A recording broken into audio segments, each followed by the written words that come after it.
Buenas noches, bienvenidos al banquillo, gracias por estar con nosotros. Seguimos con este análisis postelectoral, los acontecimientos de este 9 y 10 de marzo, es decir, de hoy.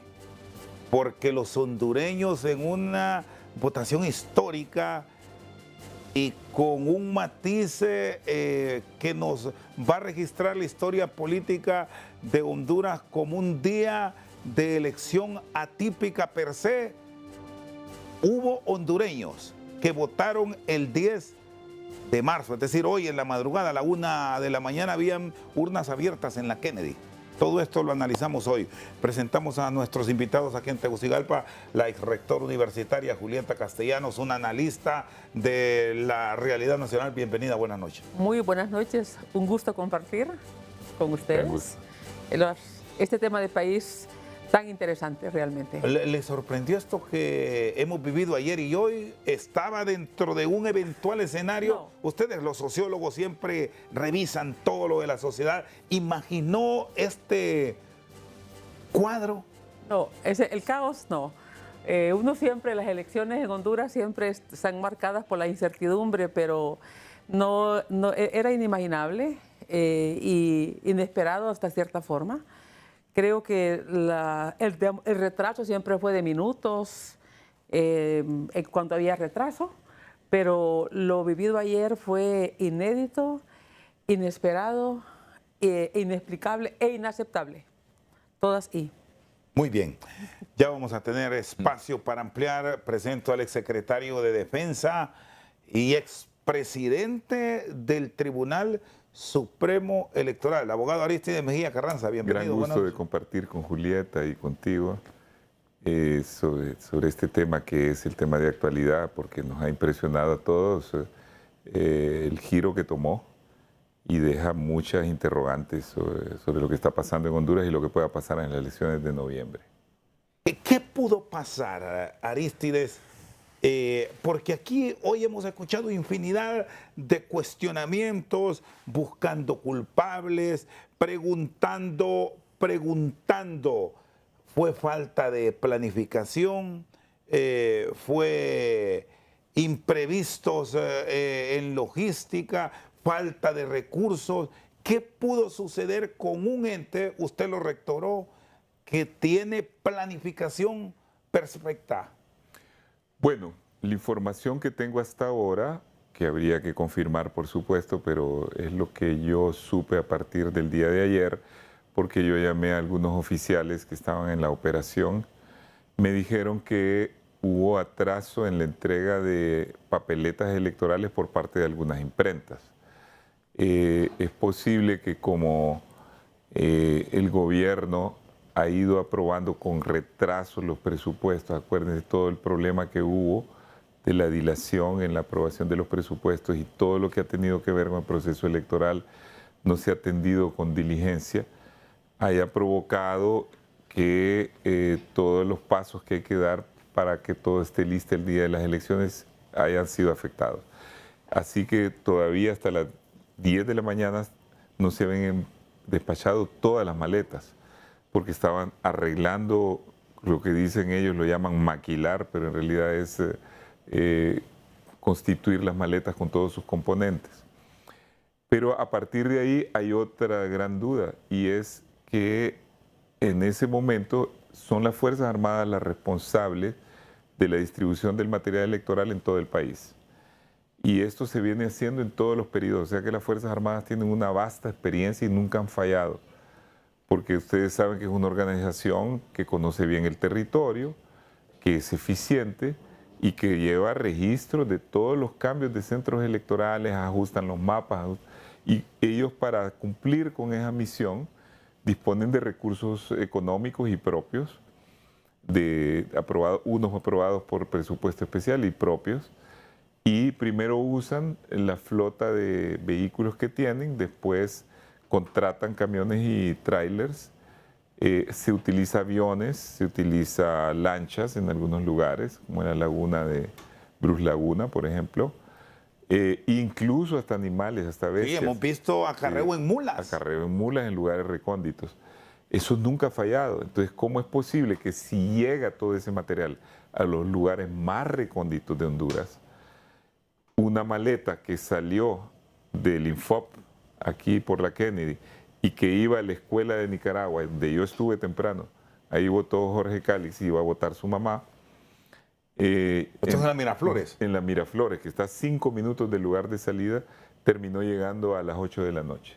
Muy bien. Entonces estaba hablando de 10 horas. Sí. Y así lo sucesivo. Y ya vamos a hablar del otro caso de La Joya, de la colonia La Joya, donde estuvo doctora. Sí. Allí se llega en 10 minutos, 15 minutos como máximo, sin tráfico. El domingo era tranquilo circular en Tegucigalpa.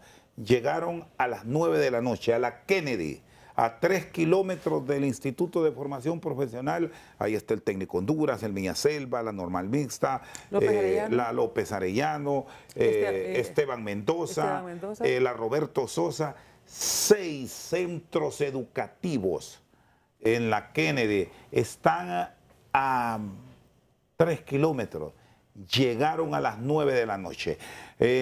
Alan Ramos es coordinador de campaña del movimiento que impulsó a Salvador Narrales, el vicepresidente del Partido Liberal de Honduras, y le hemos invitado, está en la ciudad Puerto. Alan, buenas noches. Ustedes como autoridad de partido que tienen conocimiento de la logística y el contacto con la autoridad electoral, ¿fueron notificados de este cambio que la propia consejera presidenta, José López, no se lo explica cómo pasaron de camiones y vehículos pesados a buses? ¿Cuál es la lectura que han logrado ustedes establecer luego de esto que la doctora Castellanos ha considerado como inaceptable? Buenas noches, Alan. Muy buenas noches, licenciado Rosendo García. Un saludo especial a la doctora Julieta Castellanos y al abogado Aristides Mejía, que son panelistas de lujo que hoy tienen este gustado programa. Pues, como lo dice me sumo a la palabra que dice la rectora, le decimos siempre de cariño, es inaceptable. La verdad que nadie está explicando qué fue lo que pasó. Todo el pueblo hondureño merece una explicación de este tema, porque todos queremos una democracia que vaya fluyendo, que cada proceso vaya mejorándose.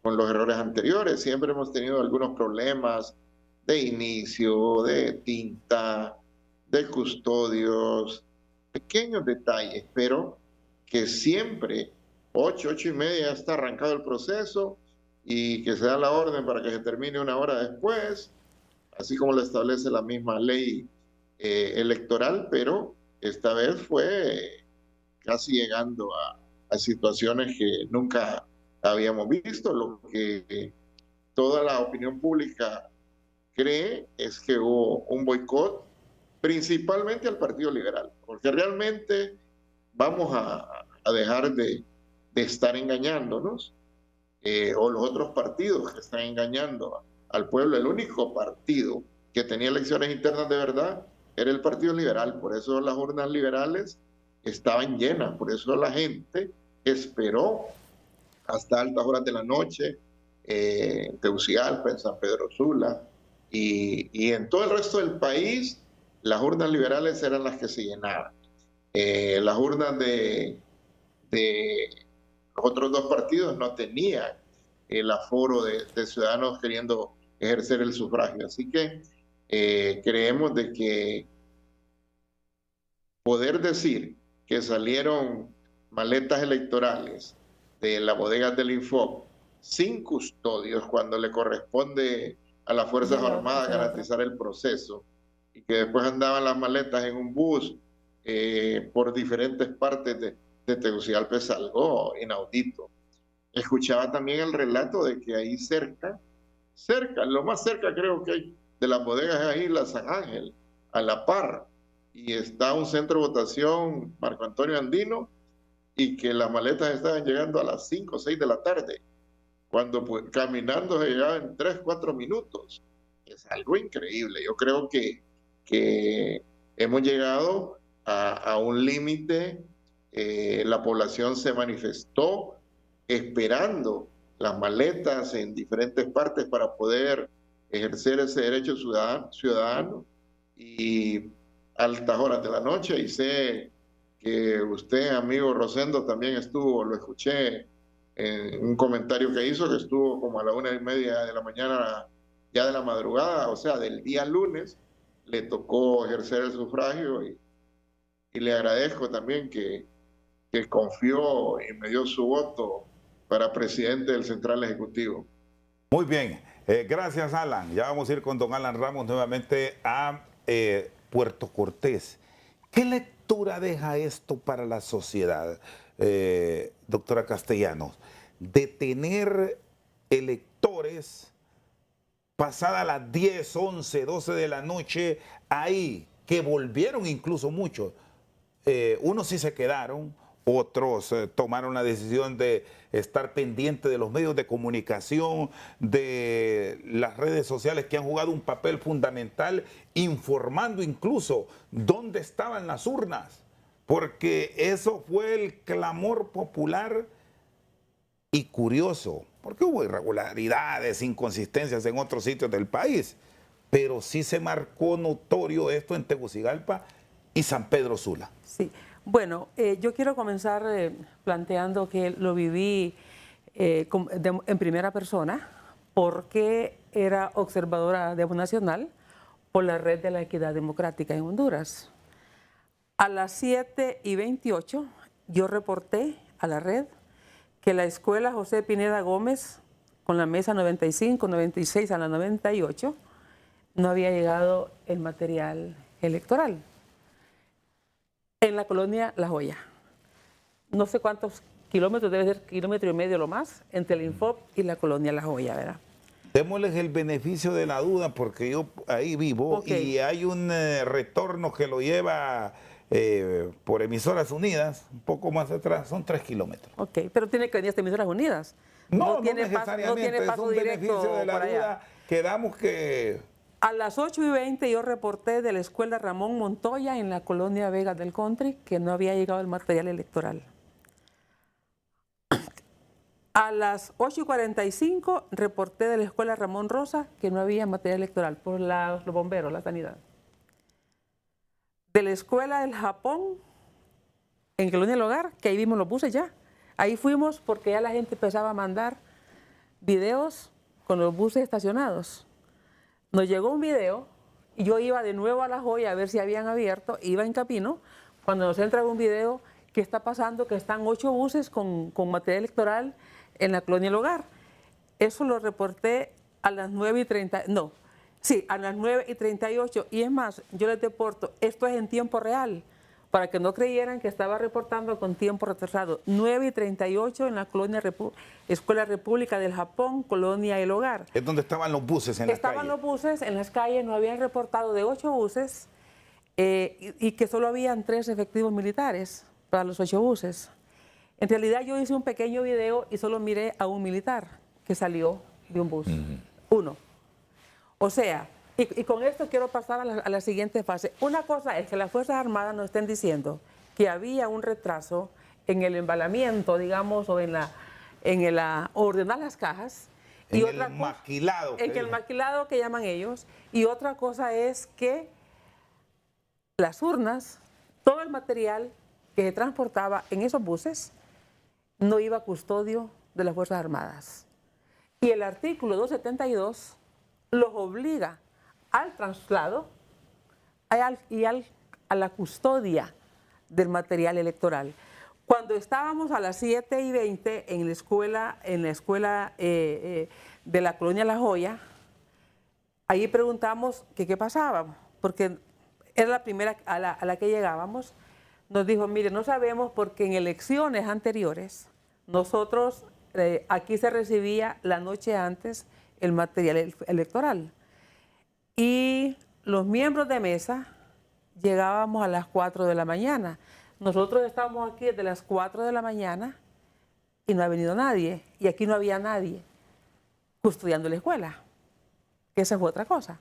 Es más, habían escuelas que estaban cerradas y tuvieron que romper las puertas porque no estaban abiertas. Ahí también hubo otra falla que lo de el traslado y ese tours que le dieron al material, digamos, electoral, lo ha marginado, ha hecho a un lado las otras faltantes, así como la biometría, igual. Vaya, en la colonia Las Vegas, porque dimos una segunda ronda para ver si ya estaban trabajando, como a las 10:50 más o menos, estábamos en la colonia Las Vegas del Country. Ahí sí ya habían llegado el material electoral. La biometría de una de las mesas no funcionaba, pero las otras dos, ahí habían 3 urnas para el Partido Liberal. Solo en la del Partido Liberal no funcionaba la biometría. Entonces yo dije, bueno, yo voy a preguntar a los otros partidos si estaba funcionando la biometría. Entonces, en los otros partidos estaba funcionando. Le digo, ¿y cómo están resolviendo? No, estamos resolviendo que se están yendo para la otra urna a verificarse. Sí, pero no estaban ellos ahí. Bueno, hubo detalles. Pero el hecho en este caso es que la custodia y el traslado, las Fuerzas Armadas se desentendieron. Cuando empezamos a ver que no era solo en La Joya ni en Las Vegas del Country, sino que en la escuela Ramón Rosa, en la República del Japón, fuimos a la Osvaldo López Arellano, en la colonia Kennedy, la gente ya estaba, era ya pasada las 12, la gente ya estaba molesta, gente mayor, con bastones, con problemas para movilizarse, pero no se iban, ¿verdad? Y bueno, esa es digamos, la primera parte. ¿Cuál fue realmente la reacción, que es su pregunta ya más específica, de indignación? Yo creo que la gente se sintió ofendida de ver, porque no comprendían cuando lo de los buses empieza a difundirse, porque lo de los buses estuvo como sin darnos cuenta hasta como las 9:30 de la mañana, que no habían llegado, pero no habían llegado y no habían llegado. Pero cuando los buses se descubren que están estacionados con el material electoral, la gente empieza, y que están solos, y empiezan a verse las fotografías que están en las cajas, en las aceras, la gente se empieza a indignar. Ese es el hecho que la gente la levanta, porque ahí vieron ya qué está pasando, es una manipulación que está de las Fuerzas Armadas. Y yo creo que en este caso las Fuerzas Armadas están pagando un costo altísimo por esto. Muy bien, vamos a hacer una pausa, luego vamos a seguir con la opinión del exsecretario de Defensa y las acciones que se van a exigir, porque es una elección de partido, es una elección interna por parte de las autoridades del Consejo Central Ejecutivo, en este caso del Partido Liberal, para escuchar las propuestas que tendrá quien se va a convertir en el próximo presidente del Partido Liberal como institución política, don Alan Ramos. Ya regresamos. Seguimos esta noche al banquillo, las 8 de la noche con 21 minutos. Hay una actualización de un sistema de transmisión de resultados electorales preliminares que fracasó. Lo que hemos visto durante todo este 10 de marzo es un centro de recepción de datos inmóvil en cuanto a carga electoral. Y de repente aquí hay un error craso de los partidos políticos porque no capacitaron a su gente. Estamos claros que hubo errores de las máquinas. El biométrico pudo presentar fallo, en la transmisión de resultados electorales de igual forma, pero es tecnología. La tecnología difícilmente falla. De un universo de 24,000 pueden fallar 100, 200, qué sé yo, pero no es que falló todo. Falló el personal que no se capacitó. Tenemos el enlace con el Consejo Electoral, pongamos a José López y tengamos ahí la proyección actualizada. Vamos al Consejo Electoral, habla la presidenta consejera José López. Meses que fueron cortos y agotadores y que aún continúan y cuyos productos podremos ver finalmente el día 8 de abril, contienen datos importantes sobre lo que ha sucedido precisamente en materia de uso de las tecnologías y lo que consolidamos como resultados hasta este momento por parte del Consejo Nacional Electoral sobre las elecciones primarias e internas 2025. Daré lectura a continuación al comunicado número 16/2025 de este Pleno. 62% de actas transmitidas desde centros de votación con el sistema de transmisión de resultados preliminares y 87% de dispositivos biométricos conectados. El Consejo Nacional Electoral, a los partidos políticos, movimientos internos, candidatos, candidatas y al pueblo hondureño en general informa que, primero, de un total de 74.574 actas con el uso del sistema de transmisión de resultados preliminares, fueron recibidas desde los centros de votación la noche de la elección 46.285 actas, equivalentes a un 62%, superior a lo recibido la noche de la elección de 2021. Las restantes 28.289 actas serán procesadas siguiendo los procesos de contingencia contemplados en el reglamento TREP, Escrutinio General y Divulgación, desde la bodega tecnológica y el centro logístico electoral del CNE. Una vez sean abiertos los kits de transmisión y las maletas electorales a su regreso, procesos que darán inicio la noche de hoy. De las 46.285 actas recibidas, han sido ya divulgadas 20.906 y se encuentran en revisión por no haber aprobado reglas de validación 25.379 actas. Dicha verificación da inicio con el retorno de las maletas electorales, como antes dijimos. En cuanto al sistema de identificación biométrica, al cierre de la elección, 21.704 lectores de huella reportaron conectividad con nuestros servidores. Esto es equivalente al 87% del total, superior al 74% de dispositivos inicializados en las elecciones generales de 2021. 5. A pesar de la demora en la distribución de las maletas electorales y kits en el Distrito Central y en San Pedro Sula, se logró una conexión biométrica superior a la del resto del país. Los dispositivos biométricos fueron inicializados en un 91% y 95% respectivamente en los departamentos de Francisco Morazán y Cortés. En el 87% de las juntas receptoras de votos que inicializaron sus dispositivos biométricos, se logró registrar 2.037.255 electores, equivalente al 35% del padrón electoral. 7. De igual forma, con el uso del dispositivo biométrico, se registró la participación de 127.206 miembros de juntas receptoras de votos, custodios informáticos electorales, y se impidieron 17.270 intentos de doble voto. Finalmente, deseo trasladar nuestro agradecimiento y felicitación a los ciudadanos que hasta horas de la madrugada permanecieron en las urnas, recurrieron a los centros de votación a manifestar su voluntad.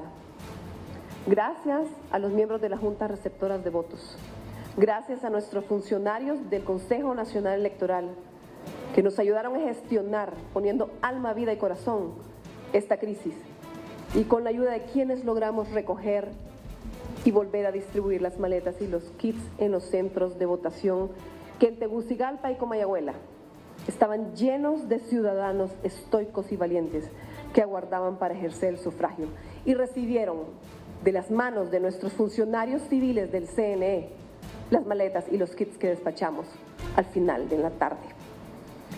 El uso de la tecnología ha permitido a este pleno garantizar que los resultados preliminares que hemos comenzado a divulgar la noche de ayer sean consistentes y fieles a la voluntad que el pueblo hondureño ha expresado en las urnas.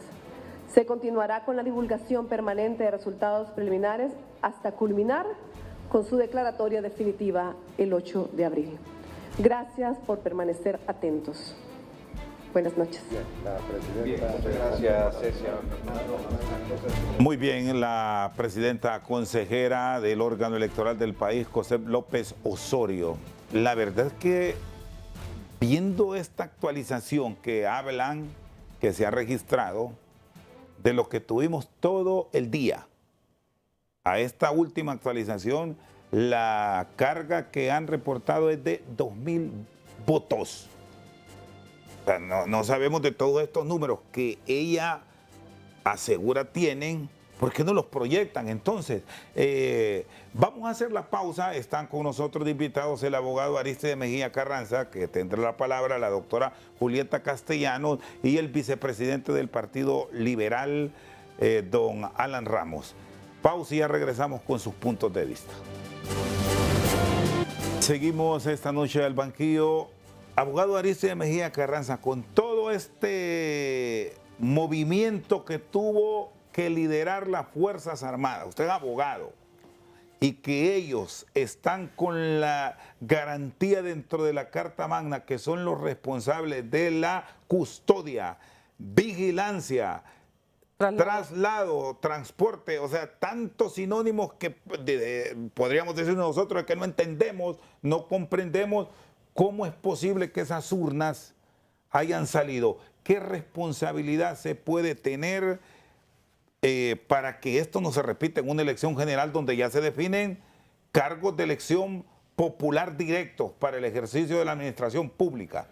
Bueno, quiero saludar a Alan y coincidir con lo que él dijo, que esto es para nosotros un sabotaje que ha hecho una fuerza política, evidentemente. Todas las cosas, cuando no se tiene toda la información, deben de deducirse por simple lógica. Y es, ¿a quién beneficia esto? Siempre que hay un crimen, hay que buscar el móvil y hay que preguntarse, ¿a quién le beneficia tal acción? Y la verdad es que todos sabemos que debido al pésimo gobierno de Libre y de tantos problemas que ha habido en corrupción y otros, Libre está en caída libre, si se puede decir. Es decir, es un partido que ha ido disminuyendo, tiene una candidata que es impopular y la única forma como puede Libre mantenerse en el poder es obstaculizando los procesos electorales, crear división en los partidos. Y como en el Partido Nacional pues no ha habido una catarsis, una renovación debido a lo que pasó en su gobierno anterior y al encarcelamiento de su dirigente máximo y presidente, creo yo que el Partido Nacional está condicionado. La misma candidata Ana García denunció de que el otro candidato y otros candidatos a diputados estaban enjuiciados y que eso les impedía a ellos ser un partido, o por lo menos a esos movimientos, con total libertad de actuar. Y en el caso del Partido Liberal, eso no existe. Y el Partido Liberal se le escapó de las manos a Libre y a su coordinador, porque en el Partido Liberal entró Salvador Narral y Cálix y generaron una dinámica, un gran entusiasmo en el partido, y el partido, según una encuesta que nosotros hicimos en noviembre, una encuesta de Borges y Asociados, solo de mayo a noviembre ganó 8 puntos. Es decir, pasó de 9 a 17 y el Partido Libre quedó en 15 y el Partido Nacional un poco más. Con el tiempo me imagino que siguió creciendo. Eso, por supuesto, preocupa a Libre, que quiere permanecer en el poder a toda costa, y lo han manifestado, lo han hecho no solo saber, sino que han actuado en ese sentido. Todo el mundo sabe de cómo ellos se apegan a los regímenes autoritarios. Fueron a Venezuela a observar justamente después de las elecciones con el propio jefe de Estado Mayor, que fue muy criticado. Después vino todo aquel asunto del vídeo, o del video, como se diga, el problema con la embajada americana. Y cuando ellos vieron que el entusiasmo del Partido Liberal era muy fuerte, pues lo que se les ocurrió es como meterle un palo a la carreta para que se descarrilara, ¿verdad?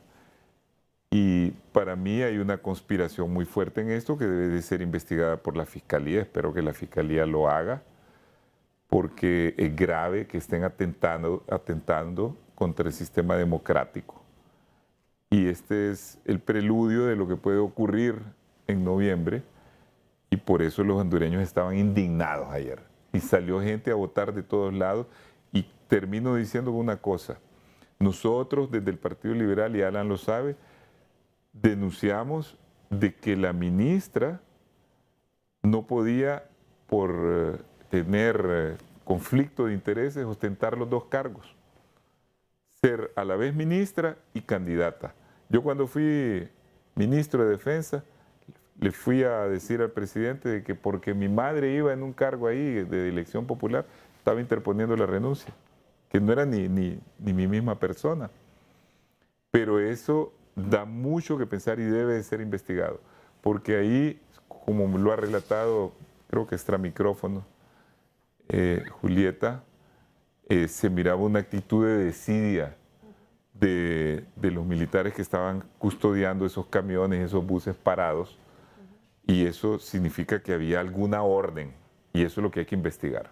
Alan, como Partido Liberal, ¿qué esperan de cara a la elección general? Hay 8 meses en los cuales se debe hacer o realizar todas las correcciones del caso, tener el contacto con los consejeros. Hay una de las representantes que tiene empatía, vamos a decirlo de ese modo para que no se enojen, porque como nos dicen que ellos allá son apolíticos y aquí todos sabemos que uno lo puso el Partido Nacional, que otro lo puso Libre y que otro lo puso el Partido Liberal. ¿Qué van a hacer ustedes para armonizar, para que no tengamos todos estos entuertos de una primaria el 30 de noviembre?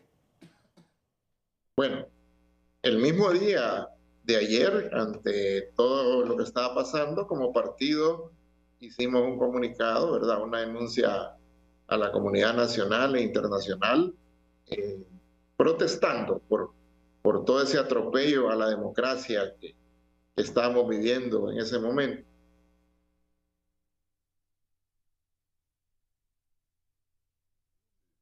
Sí, estamos experimentando problemas con el audio, con don Alan Ramos desde Puerto Cortés, para escuchar esta postura que tendrá el Partido Liberal de cara a las elecciones generales, porque hay un preparativo que se deberá comenzar a armar desde ahora.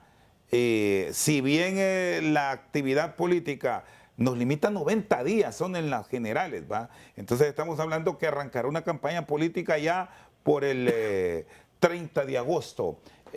¿Se pueden corregir todos estos impases, doctora? Bueno, yo creo que hay que distribuir responsabilidades en todo esto. Hay una responsabilidad de los políticos en el Congreso por haber aprobado un presupuesto tarde. Si vuelven a aprobar un presupuesto tarde, tiene que haber contrataciones, compras, capacitación de personal, vamos a tener lo mismo. Sí. Porque hay temas que no funcionaron porque no se capacitó la gente correctamente, en tiempo. Y uno siente que a veces pareciera que los diputados les interesa llevar al límite la negociación, llevar al límite, y no se sabe qué están negociando ni por qué lo están haciendo, pero el daño al final se lo hacen a la institucionalidad, como hemos visto en estos días. La capacitación, mire, ¿cómo es posible que los partidos no pudieron acreditar a sus custodios que iban a transmitir los resultados y que los partidos inclusive faltaban 3 días y el partido de gobierno era el que menos había cumplido? Más de 2.000, según leí. Entonces, en ese sentido, yo siento que se requieren reformas electorales. Reformas electorales. Toda esa forma de decidir en el Consejo Nacional Electoral, que en cada dirección hay 3 directores para cada tema, porque cada partido por un director, porque no se confían entre ellos los políticos. Todo este gasto que se hace en el proceso electoral es porque no se confían ni para contar los votos. Bueno, si ahorita mismo, que es una elección intrapartidaria, hemos escuchado las leyendas de cómo no leían todo lo que estaba en la papeleta. En el partido que tenía solo 2 candidatos, leían solo una línea, ¿verdad? Sí. Y no leían la de abajo, ¿verdad? Entonces, que estaba digamos, el otro candidato. Y eso es lo que crea esa división en los partidos. Entonces, yo creo que ameritaría que asuman las reformas electorales que ese país necesita. Pero no quieren hacerlo porque quieren seguir manejando los órganos electorales tal y como están ahora. Mire la unidad de fiscalización, transparencia. no tiene capacidad para digamos, sancionar. Por eso es que solo el 25% reportó haber abierto su tarjeta de bancaria. Muy bien. Vamos a la pausa, ya tenemos restablecida la comunicación con el vicepresidente del Partido Liberal, Alan Ramos. Tiene la palabra después de la pausa. Seguimos esta noche al banquillo en nuestro cara a cara. ¿Logrará el Partido Liberal esa unidad que hoy ya dio los primeros pasos con las manifestaciones de Luis Zelaya, de Maribel Espinosa, y en cuestión de minutos, usted esté pendiente de los canales de la Corporación Televicentro, comparecerá Jorge Cálix? Esto es lo que decía hoy más temprano Salvador Narrala, ya prácticamente aceptando ser el ciudadano que va a liderar a los liberales de cara a las elecciones de noviembre.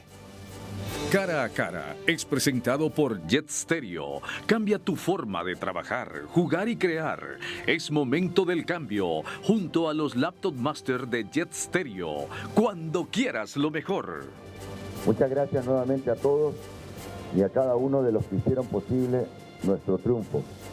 Este triunfo que marca algo disruptivo y trascendental para la defensa de la democracia de Honduras, porque hemos ganado las elecciones primarias del Partido Liberal. A partir de ahora, como lo prometí, me enfocaré en unir a la familia liberal, a un equipo estratégico que está presente hoy aquí. Tendré los acercamientos correspondientes con los otros candidatos que participaron en este proceso, porque Jorge Cálix y sus seguidores cuentan. Luis Zelaya y sus seguidores cuentan.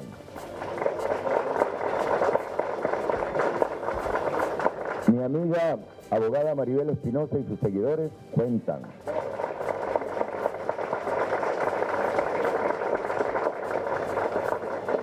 Yo sé que la gente que votó por Maribel es gente nuestra, es de nuestro movimiento, de nuestro pensamiento. Casi en forma paralela, comenzaremos a consolidar la gran coalición nacional, porque los buenos hondureños somos más. Aquí en Honduras, el 99% de la población somos gente buena, pero hay un 1% de gente corrupta que está enquistada en los 3 partidos políticos, y eso lo tenemos que reconocer y lo tenemos que eliminar.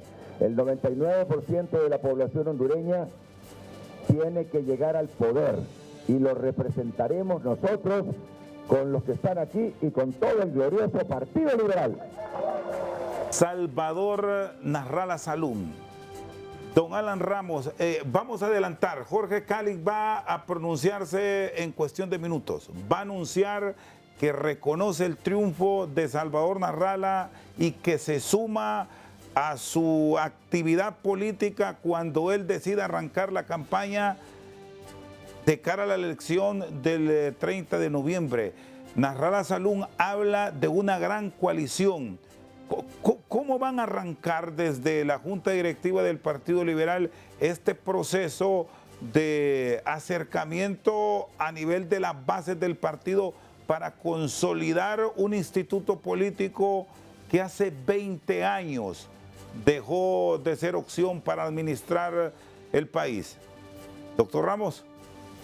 Bueno, recordemos que en nuestros estatutos establece que 45 días después de celebrado el proceso interno, el Partido Liberal va a tener una convención. Y la convención del Partido Liberal, desde ya les anticipo que va a ser una enorme convención, una convención de unidad partidaria, donde van a estar los 4 candidatos que participaron y ya el candidato presidencial Salvador Narrala, donde van a estar integrados todos los diferentes miembros del Partido Liberal, de todas las corrientes políticas, pero más que todo, donde va a estar el pueblo de Honduras, porque el pueblo liberal más el pueblo independiente ha venido a apoyar esta candidatura de Salvador Narrala, y eso es por defender la democracia del país. Nosotros sabemos el riesgo que tiene nuestro país en caso de que el partido de gobierno pueda continuar dirigiendo los destinos de Honduras. Eso ya sería prácticamente entregar nuestro país a un sistema socialista como ocurrió con países vecinos de América del Sur, país de Nicaragua, etcétera. Y el pueblo hondureño no quiere eso.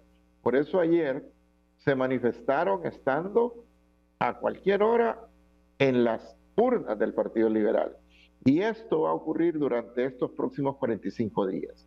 Ese acercamiento que ya está teniendo el ingeniero Narrala con los candidatos y que hoy esperamos que en unos minutos ya el abogado Calix también pues lo manifieste, nos da a nosotros toda esa expectativa de unidad que el partido necesita, porque un partido fortalecido, un partido unido graníticamente, realmente es la opción para nuestro país como tal. Así que no lo dude, la convención del Partido Liberal, si después de tantos años en la llanura, va a ser una de las mejores convenciones de la historia. Y confiamos estar ahí con el acompañamiento de grandes liberales. Ahí tenemos el acompañamiento de Arístides Mejía y muchos otros, ¿verdad?, de los diferentes sectores del país que van a acuerpar, y ese va a ser el arranque para una campaña de altura, una campaña de propuestas, una campaña de poderle devolver la paz y tranquilidad al pueblo hondureño y sobre todo encaminar los destinos de Honduras por esa ruta de desarrollo con justicia social. Muy bien, gracias a Alan Ramos, exalcalde de Puerto Cortés. Sí. ¿Desde cuándo tienen el control de la alcaldía de Puerto Cortés los liberales, Alan? Desde 1994. 94, la verdad. Fantástico. Sí. Bien, gracias, Alan, muy 30 amable. años, Saludos. 30 años. 30 años ya de ejercicio en la alcaldía municipal. Por cierto, resultados de alcaldías municipales interesantes. Puerto Cortés van a repetir, Comayagua van a repetir con Carlos Miranda, Choluteca repiten con Quintín Soriano, va a repetir la candidatura Contreras. En Choluteca, bueno, Quintín, en La Ceiba, Baderdit, son dictaduras. Tenemos grandes alcaldías. Arístides, El Progreso. El Progreso, Alexander. También Villanueva Villanueva, Cortés, claro. otro caso. Choloma. Arístides, las acciones del Ministerio Público, ¿en qué pueden ayudar a dar las garantías para el proceso de noviembre? Miren, el problema de dejar impune esto es que nadie rectifica, entonces la impunidad ayuda para que se repitan las cosas. En Honduras hay un sistema pésimo porque el CNE, o en mi tiempo el Tribunal Electoral, invierte enormes recursos, hace un trabajo inmenso para organizar las elecciones. Ya es un órgano bastante tecnificado, pero después tenemos que por la composición de las mesas a manos de los partidos o de los movimientos, falla todo y cada vez hay que invertir más dinero en mecanismos de control, como por ejemplo lo biométrico o la tinta, que en muchos lugares ya no se usa. Entonces tenemos que cambiar eso, y sobre todo cuando hay delitos electorales, tiene que haber castigos ejemplares para que se logre detener un poco esto. Y lo que ha ocurrido tiene que ser investigado. Yo pienso que esto escapó al control de las autoridades del CNE, y serán las Fuerzas Armadas, que me son muy caras porque yo fui ministro de Defensa, las que tienen que responder por este problema, por el honor de los oficiales y porque las Fuerzas Armadas todavía tienen en la Constitución la obligación de velar por la democracia y la alternabilidad del poder. Entonces, si vamos a un problema de esa índole en la próxima elección, no va a haber confianza en las Fuerzas Armadas de que puedan cumplir con su misión constitucional. Muy bien, gracias a Arístides Mejía Carranza. Hemos dejado para el cierre, porque hemos hablado más del Partido Liberal, parte del programa hemos dedicado también para algunas de las acciones y los hechos que se registraron en Libre y en el Partido Nacional, pero quiero cerrar con este mensaje que ha enviado Narri Juan Apura. A Tito lo señalan mucho, incluso hasta en la misma base del Partido Nacional, porque es un hombre muy poco dado a estar en los medios. y en el medio social y en el medio de comunicación de masa. Hoy ha enviado este mensaje y cierro con el análisis de la doctora Castellanos. Lo que sucedió ayer en las elecciones es un acto de civismo, de patriotismo, de amor hacia Honduras. Hombres, mujeres, juventud, tercera edad, que tuvieron esa paciencia, más paciencia, más paciencia, esperando horas tras horas tras horas, para poder luchar por la democracia y la libertad, para demostrar que su voto debe de ser respetado. Y eso se llama democracia y libertad. Y eso nadie nos lo puede quitar. Las instituciones del Estado que estuvieron involucradas en el proceso electoral el día de ayer deben de rendirle cuentas al pueblo hondureño. ¿Qué fue lo que pasó? ¿El por qué? ¿Quién y cómo? Nos deben una explicación por la democracia en Honduras de cara a las elecciones próximas del 30 de noviembre, las elecciones generales, donde todos queremos paz para Honduras. Quiero agradecer a todas las estructuras del movimiento Patria a la Orden, a los gerentes de campañas municipales, departamentales, a los miembros de juntas receptoras de votos, a los precandidatos a alcaldes, a los precandidatos a diputados, a las estructuras del movimiento Patria a la Orden, a todo ese gran equipo que conformó el día de ayer que fuera posible tener los resultados que tuvimos de cara a las elecciones generales. Tenemos que demostrar ese gran esfuerzo el 30 de noviembre, que eso lo vamos a hacer por Honduras, para trabajar, para servirle a Honduras, a una Honduras más grande y más bella. Y aquí estamos, Patria a la Orden, para servirles, firmes por Honduras. Gracias, Honduras. Doctora Julieta Castellanos, ¿el Partido Nacional con sus resultados le ha sorprendido? Fíjese que todavía no, porque las encuestas que nosotros conocimos, obviamente había una tendencia alta del candidato Asfura, no como se ha manifestado que anda como 10 puntos más de diferencia con la señora Ana García. Las encuestas que vimos el día viernes todavía, que se habían aplicado el jueves anterior, de intención de voto directo, digamos, reflejaban bastante lo que estamos viendo, pero los porcentajes no se han modificado tanto, pero no son exactamente lo mismo. En el caso del Partido Nacional era una diferencia de unos 30 puntos y anda por mucho más, ¿no? Entonces, en ese sentido, vamos a tener prácticamente, creo que ya están definidas las candidaturas, si esa tendencia sigue, y creo que la campaña que vamos a tener para noviembre va a ser en ese estilo. Yo creo que el Partido Liberal sí va a recibir fuerte, porque se va a ver como el rival que hay que vencer por parte de Libre. Yo creo que va a ser Libre hacia el Partido Liberal. Creo que el señor Asfura vamos a ver este tipo, digamos, de mensajes donde él no va a entrar a la pelea fuerte. No es tema habitual en Asfura la confrontación. No. Va a ser lucha liberal libre. La lucha va a ser el liberal libre, porque ahí va a estar, de ahí va a salir, me parece a mí, la presidencia de la República. Yo creo que el Partido Nacional todavía no le ha llegado el tiempo, no ha hecho una renovación de sus cuadros, muy cuestionados la mayoría de ellos. Entonces yo creo que ellos están aspirando a una cuota de poder, pero no se ven, creo, gobernando, a menos que el Partido Liberal no logre la unidad. Si el Partido Liberal logra que lo acicatee el Partido Libre, porque va a ser la intención de todo este tiempo, ver cómo los divide, y claro, tiene la ventaja el candidato Narrala, que no es vulnerable a las denuncias de corrupción. Él no ha sido funcionario público, él no ha tenido vínculos con sectores, digamos, del crimen. Entonces todo eso lo hace un candidato que no va a ser fácil atacar.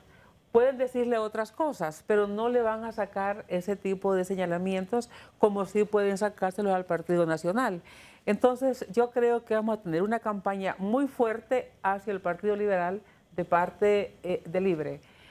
¿Coaliciones avisora en este caminar de 8 meses. Y en el último momento, ya como vimos la del periodo anterior, octubre del 2021, si ven que Libre va a intentar, porque lo va a intentar por todas las formas de ganar, y de ganar por la vía de fraccionar el partido, porque yo también coincido que no pudo quedarse con el partido, hizo el intento.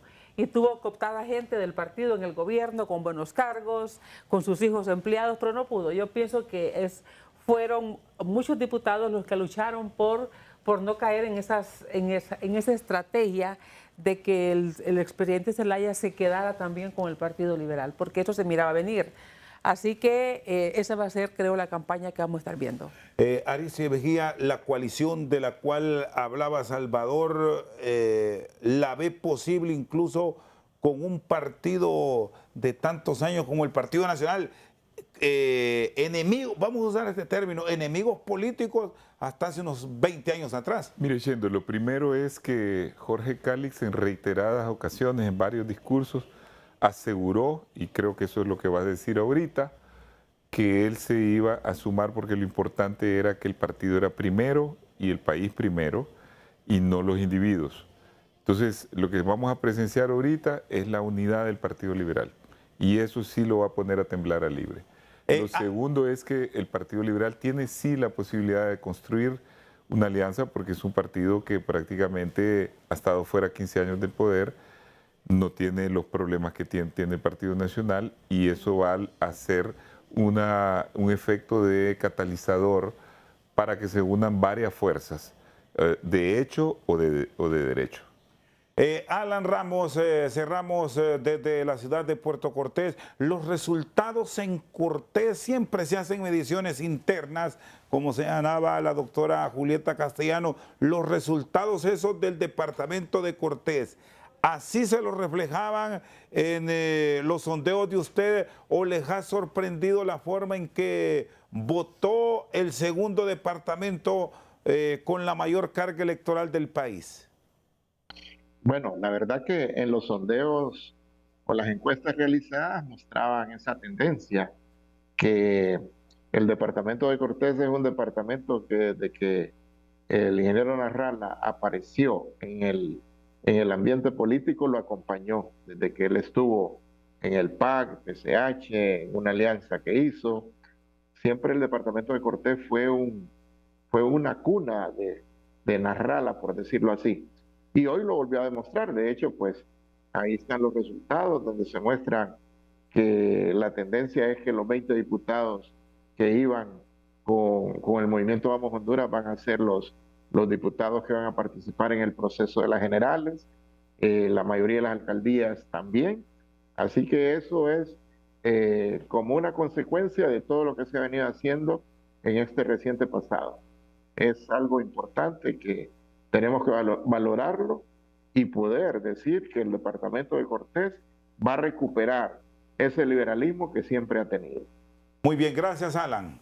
Alan Ramos, actual vicepresidente del Partido Liberal y se convertirá en el nuevo presidente de la Junta Directiva del Partido Liberal, el abogado Arístides Mejía Carranza, exsecretario de Defensa, expresidente del Tribunal Supremo Electoral, y la doctora Julieta Castellanos, analista nacional, ex rector universitario, que nos han ilustrado con estos datos relacionados con el proceso electoral. En la semana vamos a analizar puntualmente también qué pasó con Libre, qué ha pasado con el Partido Nacional para tener panoramas claros de lo que viene para Honduras en los próximos meses. Pendientes en TN5 Nocturno, en el TN5 Estelar. En breve habrá más noticias relacionadas con esta actividad política de nuestro país. Por su sintonía esta noche, muchas gracias.